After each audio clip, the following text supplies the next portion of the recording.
Well, Environment Canada confirming this EF0 tornado in Alberta, northwest of Rolling Hills, at around 5:20 p.m. on our Saturday. So quite a visual there captured on camera. Now let's turn our attention to a different part of the country. We're not talking twisters. How about this iceberg off in the distance? Pretty cool stuff.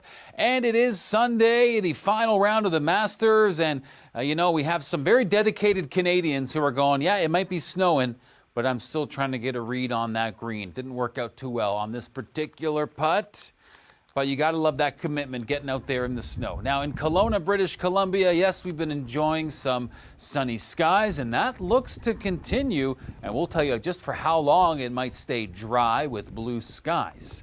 It might be a little while. Now, let's talk your forecast for this Sunday, April 13th. My name is Matt Hamel, and here on Weather AM, we're looking across the country at a temperature pattern that's not being particularly friendly to anyone in particular, as we are seeing cooler temperatures fairly widespread across the country. Now, we do have some decent temperatures in Ontario.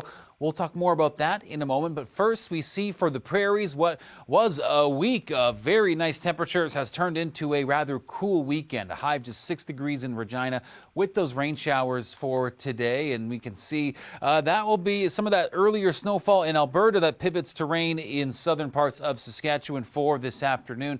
Beyond that, not a whole lot going on precipitation-wise for the prairies. It's a bit of a temperature roller coaster. Here's a look at that rainfall. And for today, you can see this is really quite a southern Saskatchewan story. And we have some windy conditions for today. We can look ahead into tomorrow. It's more so for Manitoba. And Tuesday, good chunk of Alberta dealing with some strong gusts. Now here's this afternoon across the prairies. As we mentioned, temperatures are trending cooler. Overnight, lots of below freezing conditions. Calgary helping to illustrate we're getting back to decent temperatures tomorrow and Tuesday, but then back down to single digits Wednesday, Thursday. And the roller coaster ride is also in effect for Winnipeg, as you can see here. Taking a look at the dry conditions in southern BC, it's going to be a little bit more active in central and northern coastal areas, but an extended stretch of dry weather. As you can see, the next 7 days, getting a whole lot of nothing for southern areas, including Vancouver. Now, this afternoon, we're still dealing with some decent temperatures into the teens. And for that 7-day forecast for Vancouver, yeah, it's looking dry and looking warm. Although we can see a week from today back down into single digits in the forecast. Kelowna also dealing with a similar dry and warm pattern.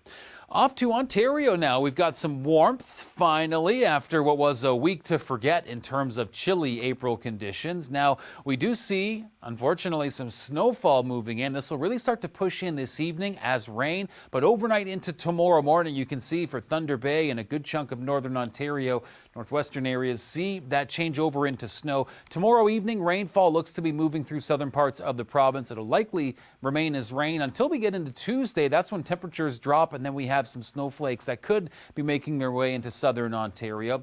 Here's tomorrow's forecast. Still hanging on to some decent double-digit temperatures in southern Ontario. See 19 for Windsor with that rain moving in late afternoon and evening. But Tuesday back into single digits and maybe some wet snow for areas like London.